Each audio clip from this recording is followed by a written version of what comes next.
What do you understand by equality, Sophie? What does it mean to you? Freedom. Can you be more... Is it equality of opportunity? Is it equal pay across the board? Is it something more than that? I think equality's better for everyone. I think, okay. you know, and I'm really delighted, you know, I love my job because it's an optimistic and a hopeful job, which is about creating more choices for people. I'm interested in people being able to have different choices and having equality of outcome.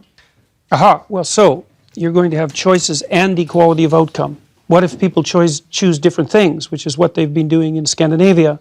So the Scandinavian countries have moved more towards gender equality than any other countries, and the personality differences in Scandinavia have increased rather than decreased, and the proportion of women who are choosing STEM fields has decreased rather than increased. So as cultures become more gender neutral, the number of women who choose STEM fields decreases. What do you mean by STEM fields? So science, technology, engineering, and mathematics. So if you let men and women make their choices, what actually happens is that they specialize in different situations, and you don't get equality of outcome. Could they not have been programmed to have those views from the moment we raise them and give boys Lego and construction? No, because what happens is that as countries get more egalitarian, which means there's less programming of that sort, the differences get larger, not smaller. And the scientific data on that is clear, and most of it was generated by people who have a left-leaning bias, so you can't blame it on conservative scientists. It was a shock to everyone to find that out. Sophie, I think the difference between Jordan and me is that we look at evidence and we lean towards different theories. So Jordan's theory is very much evolutionary, you know, that there are inherent differences in men and women. Mine is very much more social role theory, if you like, and that men and women are taking on different roles due to the expectations that society puts on them. And it's interesting that Jordan frequently cites Scandinavian countries where they've made more, like there's nowhere in the world that women are equal, but Scandinavia has made the most progress towards shared parenting, etc. Yep.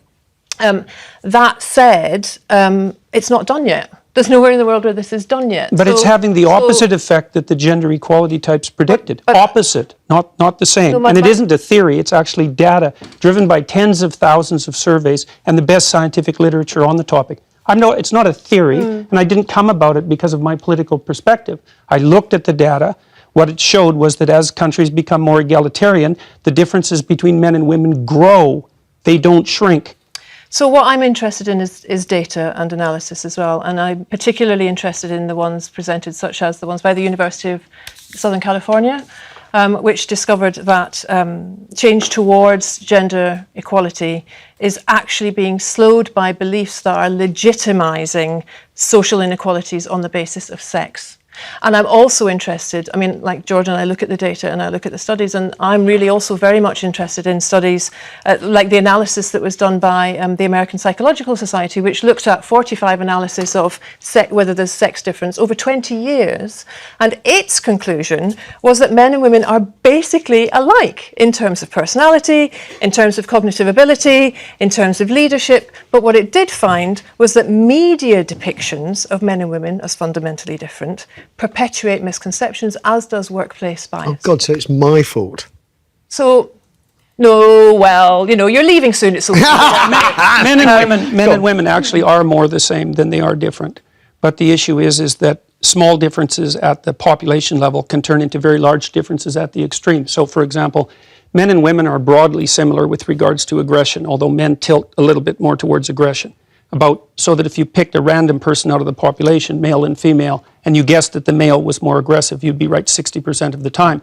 But if you take the 1 in 100 most aggressive people, they're all male. And that's why the overwhelming proportion of people who are in prisons are male. Now, do you want to equalize that, just out of curiosity? What about bricklayers? They're 99% male. And we've got about 3/4 of the population now in universities, in the humanities and social sciences, are female. Yeah. Are we going to equalize that? And men work longer hours, they work more dangerous jobs, they're more likely to move, they're more likely to work outside, they're more likely to participate in jobs in the STEM fields that are scalable. They make more money for those reasons. And that's all hidden under the idea that the reason that men and women make different amounts of money is because of their gender.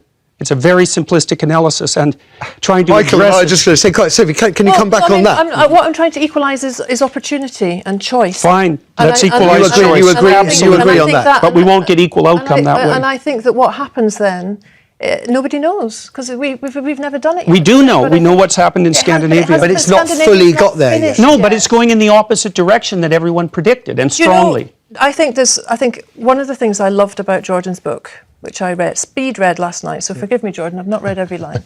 But one of my favourite rules in Jordan's book is Rule 9, which says, assume the person you are listening to might know something you don't. And I think that in a country where men outnumber women by 2 to 1 in Parliament, in local government, where women's voices are not equally represented in media, where our education systems still are teaching boys and girls ideas of pink and blue. What I'm trying to do is work with thousands of optimistic, hopeful people for change. Okay. You kept very quiet through this, Michael. I'm going to make you put you under a bit of pressure. Do forgive me, I'm going to come to the calls in a moment. Your boss called the gender pay gap a burning injustice. Is it? Yes, it is, because there should be inequality of opportunity. There needs to be the same rights. But you know, something that surprised me, that neither of you, and the quality of outcome, sure, all of that. But the one thing both of you haven't mentioned is the biological difference, which unfortunately affects women's career prospects, whether we like it or not. Babies. And that does cause a problem. You know, if I were to take a sabbatical from a corporation for a while, it's going to set me back slightly. And it is a problem that biologically it's women who have babies, not men. Sure, but that's why we are the Women's Equality Party is the only party in the UK that's got policies around shared parental leave. She's so political. We're the only party that has got fully costed plans for universal free childcare. What we're saying is that you're trying to change the we're trying to change the outcomes, and also men are joining our party. Men who are really tired. I'm sure I'm going to have a word with Michael because I am sure he'll want the application. Okay. We take joint membership. Forgive me, I want to take one call if you'll forgive me, because time is really short, and I owe it to the viewers to hear their views on this. We've got Salim calling from Manchester. Salim, good morning. Hi Matthew, how you doing? I'm very well. I'm loving it. I'm pig in heaven today. What do we think about equality? Will it ever happen, Salim? I was going to say I thought it was going to happen, but after listening to Jordan, he's swayed my opinion. Why did you think it was going to happen? Because I think we're going to become more cognitive creatures, and jobs are going to be more about mental skills. Technology. But then I've been visited schools, and I work in STEM. I'm a software developer, and the number of women doing software development hasn't increased. I would have thought they would have increased more, but I went into secondary school to do GCSE IT stuff, and there's very, very few girls doing IT, and I was thinking IT is the future, and the schools are pushing for more girls to go into IT, but there's only I visited about 8 schools. Can I just, sorry, Salim, can I just because I 30 seconds. Sophie's idea, actually, representations in the media could be affecting such choices. Geeks, we see geeks, bespectacled blokes with bad hair on computers. That's what tech means, isn't it? Yeah, and you're absolutely right, because I think actually that one of the other things we want to do is to have a look at curriculums, to have more female role models, to encourage girls, because so long as we still see STEM as a boys' area that we're trying to get girls into, it's not going to work. We need to do the work we're doing on care, get more boys thinking about, nursing, teaching, more role models for boys in schools. And that's the way you break it all down. programmes like EastEnders, The Archers, that's helped them a lot. Right, so I have to draw things to a conclusion. Can I just say how wonderful 3 people, diverse political views, diverse views on many other issues, that get along famously and have wonderful conversations. Thank you. That is exactly the ambition that I have for this show. So Jordan, good luck with the book. It is out now. It's called 12 Rules for Life. It's hard to breathe, but that's alright.